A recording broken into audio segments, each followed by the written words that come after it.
Ladies and gentlemen, let's cut straight to the chase. Do you ever wonder what actually happens to your gun rights when there's an anti-gun wave? The trifecta. That's governor, both chambers, the Senate and the legislature in your state. When that all comes together all at once. Well, since 2019, what's unfolded across the country amounts to the largest wave of state-level gun restrictions since the days of the federal assault weapons ban. Depending upon your side of the debate, you'll call it progress or a warning shot. So today, we're going to be talking about how elections have consequences when you don't turn up to vote for your gun rights. So guys, let's get into it.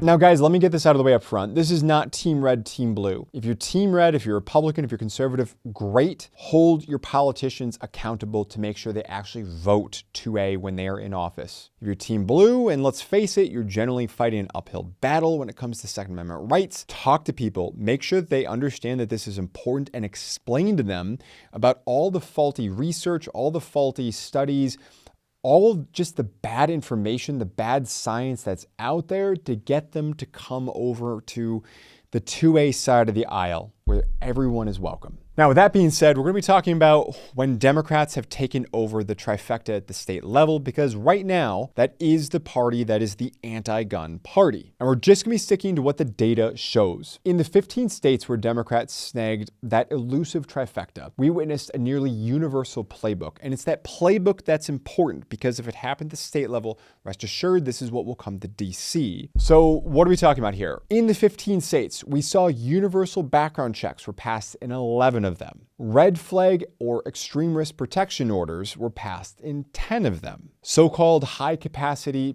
in other words, normal capacity magazine bans happened in 9 of them. And in 8 states, we saw so-called assault weapon bans, although there are wide varying definitions about what that actually means. A handful of others establish safe storage laws, permit to purchase requirements. Yes, you heard me right, permit to purchase. And yes, for those keeping score, 3 new states now hold gun makers liable for criminal misuse of their products. Want to carry at a polling place? Not in Michigan, Colorado, or New Mexico. 1 state still clings to a 1 handgun a month limit. I think that's Virginia off the top of my head. And just 1 has a ghost gun ban comprehensive enough to make any ATF bureaucrat's heart flutter with joy. If you're hoping for one of those, but here's what they didn't do moments, don't hold your breath. After any major Democratic sweep, the new normal is quick legislative action, sometimes within months, on several items from the anti-gun wish list. If you hunt, if you own an AR-15, or you just remember the world before universal background checks, what's happening isn't just theoretical. It's the law of the land for over a quarter of the country at this point. I can tell you that here in my home state of Wisconsin, every single term, just about, there are anti-gun measures that are proposed. Now, we have a Republican legislature. We'll see if it survives the new left-wing Wisconsin Supreme Court maps that have been installed. But some of the things that I have seen Democratic politicians propose in Wisconsin is a ban on all lead ammunition. Okay, yeah, we've got that in California. I get it. Okay, well, I've also seen bans on ammunition that would expand on impact. Okay. And I've also seen bans on ammunition that doesn't expand on impact. So you're just banning all ammunition, right? Is that ignorance or is that the intent?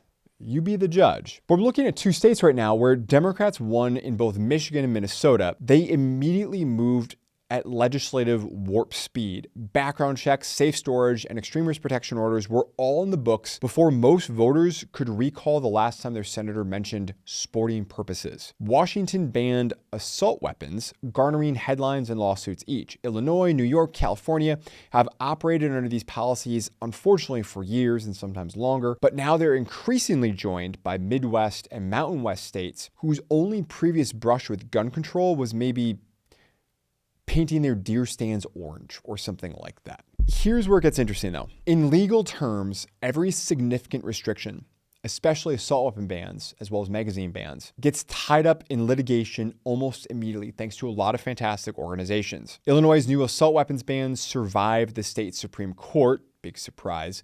Delaware's age 21 purchase law got struck down, and New Jersey and New York's sensitive places laws were also largely struck down in courts.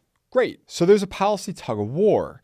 And it's fought with your tax dollars against pro-gun groups that have to fundraise from you. You're paying for this war at both ends, whether you want to be or not. And if you don't want to be paying for it at all, you need to go out and vote. That's the best thing that you can do. And you need to change public policy perception and opinion on these issues so we make the 2A no longer be a political football. Our rights should not and do not depend on who won the last election cycle.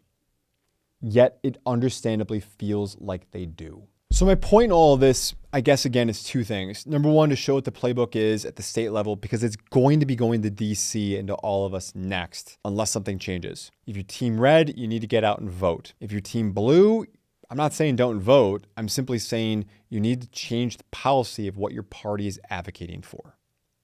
And if you do choose to keep voting that way, much like people on the right side, this is my right side. I realize that's your left side, but that's why I'm gesturing that way. We all tacitly accept, for better or worse, that the candidates in the parties we vote for, we don't 100% agree with them. Now, we also know that they won't move most of the issues that they run on. It's impossible, right? They wind up moving the ball upfield on a handful of their issues. And if you're good with sleeping with that at night, whether you're team red or team blue, that's great. That's on you. But we're creating multiple generation case law on Second Amendment issues right now.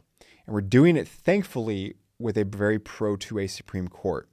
I don't know how much longer that Supreme Court will remain 2A to the degree that they are in the first place. If the Democratic Party doesn't reverse course in the Second Amendment now, the long-term outlook isn't great. Let's just put it that way. I don't know what it's going to be specifically, but when I say it's not great, it will certainly fall short of the ideals outlined within the Second Amendment, the Constitution, and the framework of what the Founding Fathers and their generation believed and knew the Second Amendment to be and to protect and to stand for. We will and have already fall far short of that if we don't get both Team Red and Team Blue on board with what that is. Because that's what the American principles, philosophy, and experiment are all about. I appreciate you sticking with me. Be sure to hit that like button, share, comment down below what you think about this. We're going to close out with our quote of the day. This one comes from Sam Adams, no, not the one on your beer bottle, the Founding Father, who said, quote, "The Constitution shall never be construed to prevent the people of the United States who are peaceable citizens from keeping their own arms.